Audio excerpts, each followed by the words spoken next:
금융위원장님께 질의하겠습니다. 다들 지금 비상거시 경제금융회의 관련한 질의들 하고 계시는데요. 최근에 이게 몇 차례 있었나 봤는데 7월 28일, 9월 5일, 9월 20일 세 차례 진행했죠.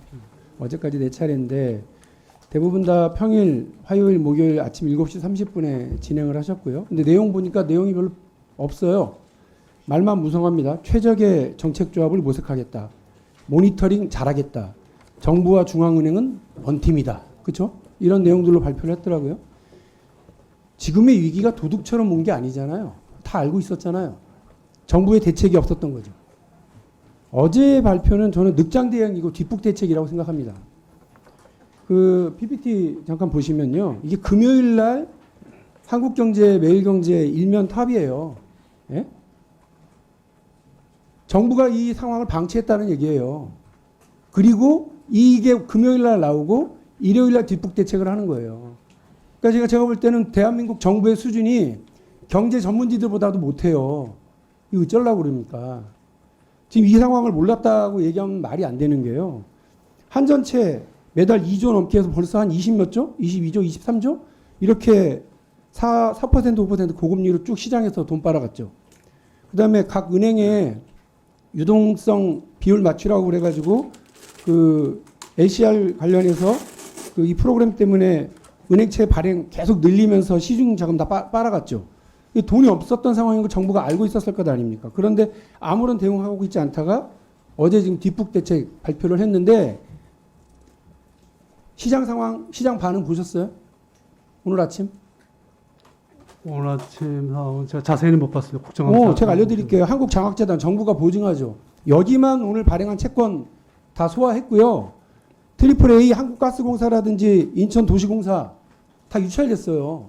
시장 반응은 지금 싸늘한 거예요. 뒷북 대책 내놔봐야 별무 반응이라고 하는 것을 보여주고 있다고 저는 생각합니다. 위원장님 지금의 위기 상황 만약에 10단계가 있다고 그러고 제 1단계가 가장 높고 1단계가 2008년 금융위기 수준이다 보면 지금 몇 단계 정도로 보세요? 뭐 구체적으로 생각은 안 해봤지만 굉장히 그 엄중하게 보고 정말 긴장해서 살펴봐야 되는 상황입니다. 자칫 잘못하면 1단계로 넘어가게 생겼죠. 시장은 뭐 저도 판단하지만 이제 여러분들이 판단하는데 이제 제가 이 자리에서 뭐 어떤 단계다라고 구체적으로 말씀드리기는 조금 어렵습니다. 이게 지금 여기다가 조금 굉장히 어려운 거는 저도 알고 있습니다. 이 상황이 이렇게 어려운지 뻔히 아는데 강원도가 레고랜드 지급보증 거부하는 일을 벌여가지고 일을 키웠잖아요. 강원도 지급보증 거부가 이 위기에 불을 댕기는 뇌관 역할을 했다는 말에는 공감하십니까? 조금 영향을 줬다고 생각하지만 아까도 말씀드렸지만 이거는 굉장히 그 여러 가지 구조적으로 복잡한 요인에 의해서 기본적으로 이 문제가 그렇죠. 유증기가 때문에. 가득한데 거기에 아무 생각 없이 막 불을 땡기고 라이터도를 튀기고 있는 사람이 생기면 되겠습니까? 이 위기 상황인데도 불구하고 선무당이 사람 잡는다고 강원도 김진태 지사 그야말로 경제 잡는 선무당 노릇했다고 저는 봐요. 그러니까 이런 문제에 대해서 비록 자치권이 있는 광역자치단체가 아니지만 이런 문제에 대해서 엄중히 얘기해야 된다고 생각하고 정부 당국은 늑장 대응하고 그 강원도에서는 선무당 짓하고 이래가지고 정부가 시장의 불신과 불안을 지금 키웠다고 하는 게 대략의 평가들입니다. 이 부분 되게 엄중하게 지금 보셔야 될 것 같아요. 알겠습니다. 앞으로도 그런데 문제는 미국은 계속 금리 인상한다는 거 아니에요? 이번에 그러니까 일요일 날 어저께 모여서 얘기해 보시니까 한국은행은 금리 인상 속도 늦추겠답니까?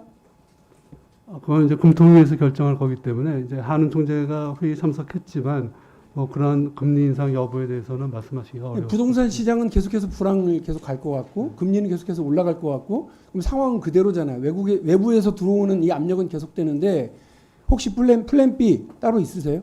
지금 어제 발표한 내용으로는 시장이 제대로 약발이 안 먹힌다 이런 느낌인데요.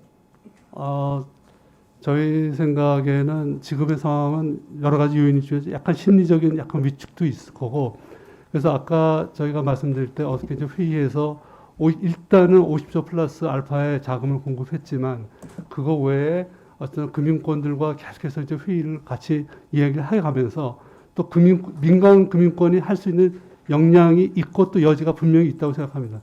그래서 이제 그거를 저희가 하는 역할과 민간 금융권에서 하는 역할이 조화롭게 효과를 이 극대화할 수 있도록 앞으로는 해나가겠습니다. 지금처럼 손 놓고 계시면 안 돼요. 알겠습니다. 그건 네. 저희가 명심하고 비판 겸허하게 받아들입니다.